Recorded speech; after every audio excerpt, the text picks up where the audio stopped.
Halo teman-teman, pada kesempatan kali ini sesuai dengan banyaknya permintaan untuk membahas mengenai cerita Sun Wukong, terutama bagi kalian yang sering mempertanyakan, ini kenapa perjalanan mencari kitab suci kok nggak nyampe-nyampe? Why? Menjawab hal itu, film animasi yang berjudul Perjalanan ke Barat bertajuk Selamat Tinggal Sun Wukong akan saya bahas dalam 15 menit ke depan.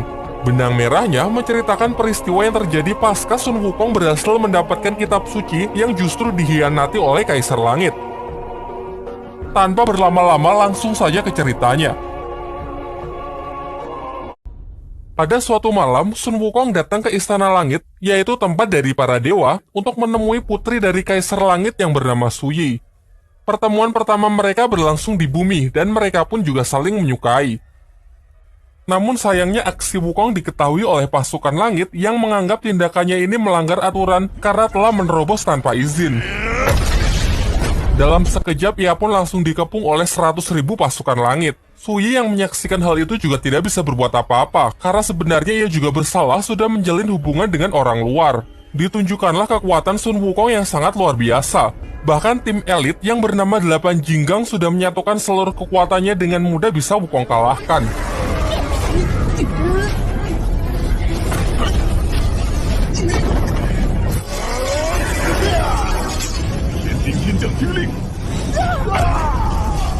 Tidak berhenti sampai di sana, seluruh pasukan pun merapat, menciptakan sebuah sangkar dengan pertahanan terkuatnya untuk membatasi gerakan Sun Wukong.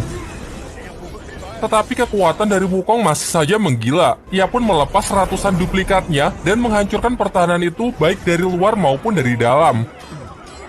Sampai pada akhirnya, Panglima tertinggi Kerajaan Langit yaitu Dewa Erlang menghantamkan tombak api untuk menyapu bersih Bunsin milik Sun Wukong. Pertarungan yang maha dahsyat antara dewa terkuat melawan sang kera sakti pun tak terhindarkan yang menggetarkan langit dan bumi.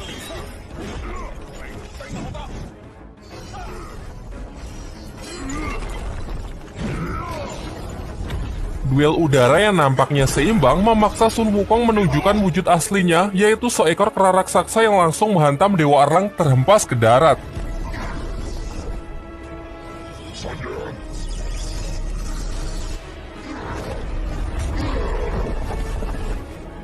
Tak ingin kalah, sang dewa pun juga mengeluarkan kekuatan maksimalnya dengan menggunakan tombak api yang mampu memborbardir tempat itu. Serangan itu nyaris mengenai Su Yi yang tak jauh dari pertarungan mereka. Beruntung Sun Wukong masih sempat berbalik untuk membawanya ke tempat yang lebih aman dan meminta Su Yi menunggunya sampai semuanya berakhir.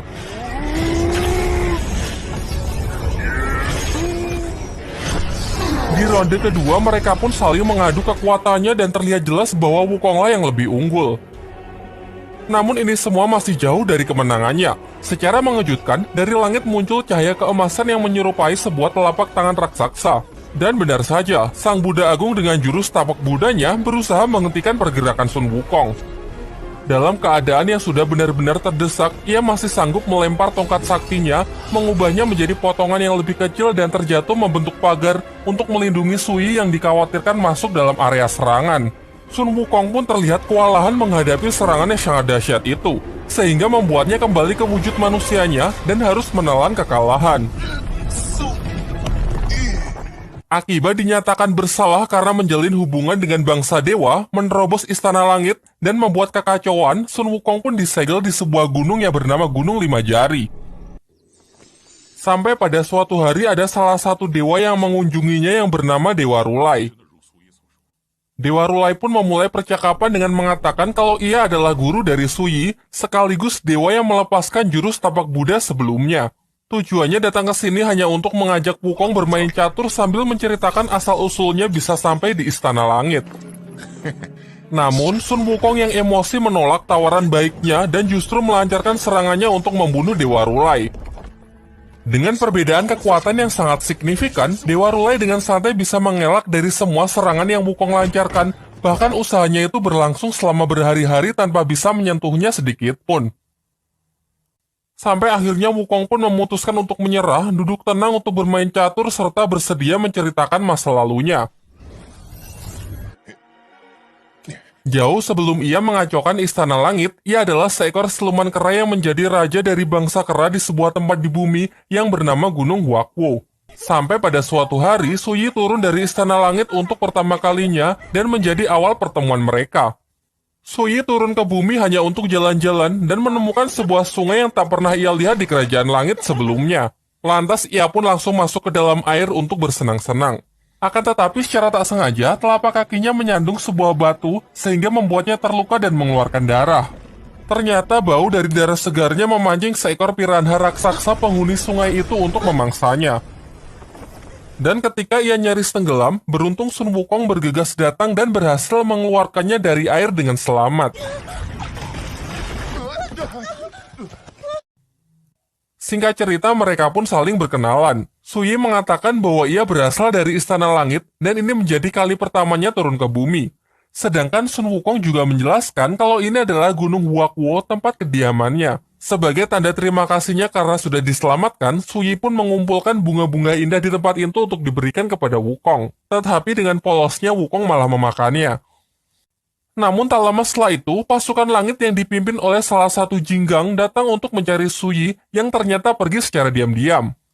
Wukong yang tak terima Suyi disalahkan, mengatakan kalau kebebasan adalah hak dari setiap makhluk hidup. Mendengar hal itu, Jinggang pun memerintahkan pasukannya untuk menyerang Wukong yang dianggap makhluk liar yang tak tahu aturan langit. Sayangnya tak semudah itu karena ternyata Wukong dapat menghajar para dewa itu dengan sangat mudah.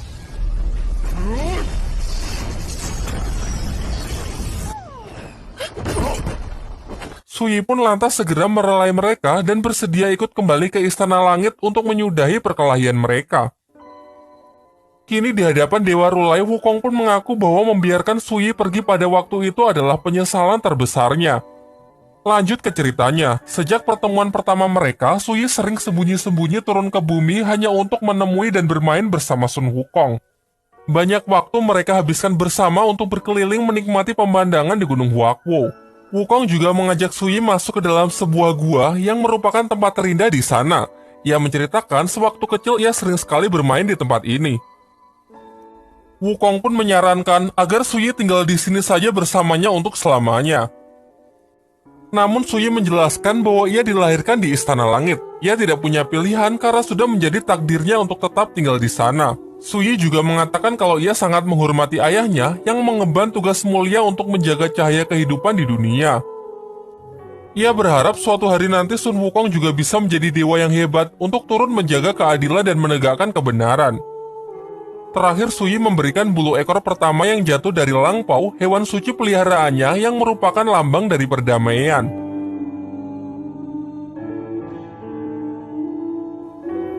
Beberapa bulan berlalu semenjak pertemuan terakhir mereka. Suyi sudah tidak pernah turun lagi untuk menemui Sun Wukong.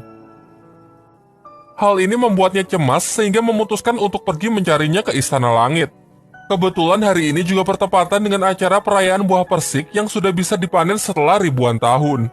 Wukong yang baru sampai dengan nakal mencuri dan memakannya.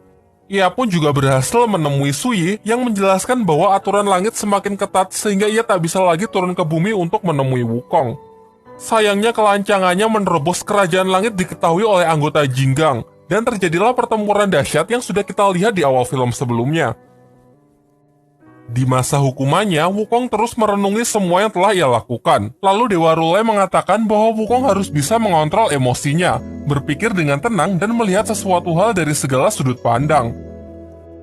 Dalam permainan catur mereka memperlihatkan Wukong yang sudah merasa mati langkah. Dewa Rulai lalu meninggalkannya dan berjanji akan membebaskan Wukong jika ia berhasil menyelesaikan langkahnya. Tak terasa ratusan tahun pun telah berlalu. Wukong pun mulai berpikir dengan tenang dan melakukan berbagai simulasi dengan ratusan dirinya untuk bisa menyelesaikan langkahnya. Sampai akhirnya saat Dewa Rulai kembali, ia berhasil menemukan sebuah langkah untuk memenangkan pertarungan catur tersebut. Setelah itu, Sun Wukong mendapatkan tugas dari langit yang memerintahkannya untuk melakukan perjalanan suci bersama Biksu Tong Samcong untuk mengambil kitab suci di wilayah barat. Dewa Rulai pun berjanji bahwa Wukong akan diizinkan menemui Suyi jika ia berhasil menyelesaikan tugas tersebut. Singkat cerita, akhirnya perjalanan pun dimulai. Mereka tak hanya berdua, ada juga Cupatkai, Sawuching, dan seekor kuda putih untuk mengawal perjalanan tersebut. Mereka bersama-sama saling bahu-membahu untuk melewati seluruh rintangan dan kesulitan dalam setiap langkah. Dari hanya sekedar membantu orang-orang yang mereka temui di sepanjang perjalanan sampai menghadapi siluman-siluman buas yang mengancam nyawa mereka. Usaha dan kerja keras mereka pun tak sia-sia karena kini mereka telah sampai di tempat tujuan. Terlihat sebuah badai api raksasa yang melindungi kitab suci yang hendak mereka ambil. Pada awalnya, Biksu Tong berniat mengambilnya sendiri dan memerintahkan para muridnya untuk menunggu saja di luar. Tetapi karena merasa khawatir, Wukong pun mengikutinya. Di dalam badai tersebut, Wukong malah memasuki sebuah ilusi yang memperlihatkan ketakutannya akan kehilangan Suyi. Singkat cerita, ia pun berhasil terlepas dari ilusi tersebut, juga berhasil keluar dari badai api bersama Biksu Tong dan kitab suci yang disebut api penyucian. Di waktu yang bersamaan, di Istana Langit, Suyi mendengar kabar bahwa Wukong sudah berhasil menyelesaikan tugasnya. Dengan gembira, ia pun berlari mencari sang ayah untuk memastikan kebenaran hal tersebut. Namun ia memasuki ruangan Kaisar Langit tanpa mengetuk pintu dan mengetahui kalau ayahnya tersebut sedang merencanakan sesuatu yang jahat. Lantas Kaisar Langit pun segera meringkus Suyi dan melemparkannya ke alam bawah yang merupakan alam kematian agar tak mengganggu rencananya. Tak lama setelah itu, Dewa Rulai mencari Kaisar Langit untuk menanyakan keberadaan Suyi. Mengingat ia harus menepati janjinya kepada Wukong untuk mempertemukan mereka setelah Wukong berhasil menyelesaikan tugasnya. Namun dengan santainya Kaisar Langit mengatakan kalau Suyi sudah meninggal karena sakit keras. Menyadari kejanggalan-kejanggalan yang terjadi, Rulai merasa bahwa Kaisar Langit sedang menyembunyikan sesuatu. Dengan kekuatannya ia pun berhasil memasuki dunia bawah untuk mencari kebenarannya. Tetapi ia juga memiliki batasan waktu yang membuatnya tak bisa lama-lama di tempat tersebut karena alam bawah terus menelan setiap energi kehidupannya. Sebagai tanda terlihat 3 api ungu di punggungnya untuk menunjukkan sisa waktu yang masih ia miliki. Melihat dewa yang tak seharusnya berada di wilayahnya, Raja Alam Bawah pun menghampiri dan menanyakan tujuannya datang ke sini. Sayangnya ia sama sekali tak bisa diajak kerjasama. Pencarian pun menjadi semakin sulit karena ingatan Suyi telah dihapus dan wujudnya diubah menyerupai Dewi Kematian di tempat tersebut. Sementara itu, rombongan Wukong dalam perjalanan ke Istana Langit untuk menyelesaikan tugasnya menyerahkan api penyucian kepada Kaisar Langit. Namun di sepanjang perjalanan, mimpi-mimpi aneh terus menghantui Wukong. Di dalam mimpinya, api penyucian terus memanggil-manggilnya dan mengatakan jika api penyucian diserahkan ke Kaisar Langit, maka akan terjadi bencana. Namun Biksu Tong malah menyuruh Wukong untuk diam karena menurutnya mimpi itu dibuat oleh iblis untuk mengacaukan mereka. Sesampainya di alun-alun, mereka sudah disambut oleh Kaisar Langit dan beberapa petinggi kerajaan lainnya. Tetapi anehnya Dewa Rulai dan Suyi tidak ada di sana yang membuat hati Sun Wukong semakin tidak tenang. Sampai pada puncaknya ketika Biksu Tong hendak menyerahkan api penyucian, Wukong pun memutuskan untuk merebutnya. Sesuai dengan janji yang telah dikatakan sebelumnya, ia hanya akan menyelesaikan tugasnya jika dipertemukan dengan Suyi. Akan tetapi Kaisar Langit malah mengatakan bahwa Wukong sama sekali tidak memiliki kapasitas untuk bisa bernegosiasi. Ia justru memerintahkan orang-orangnya untuk merebut api penyucian itu dari tangan Wukong secara paksa. Setelah yakin kalau ada sesuatu yang tidak beres, Wukong pun menyimpan api penyucian tersebut ke dalam dirinya. Hal ini jelas membuat Kaisar Langit sangat murka. Ia lantas memberikan perintah kepada Dewa Erlang untuk segera meringkus siluman tersebut. Pertarungan pun tak terhindarkan. Mereka pun saling mengadu senjatanya yang memperlihatkan kekuatan mereka yang seimbang.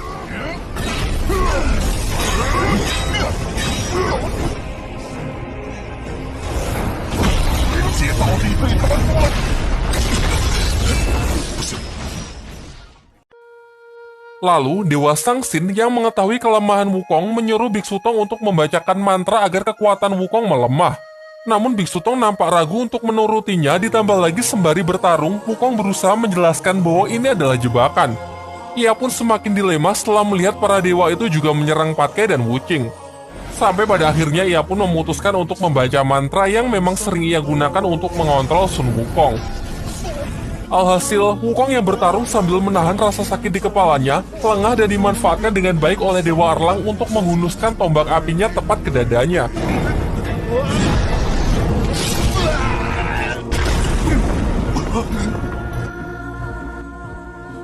Hal ini membuat Sun Wukong terbunuh, meninggalkan api penyucian yang sudah terlepas dari tubuhnya. Terlihat dari kejauhan, tragedi ini juga disaksikan oleh Dewa Rule yang sama sekali tidak bisa membantu karena terikat dengan aturan langit.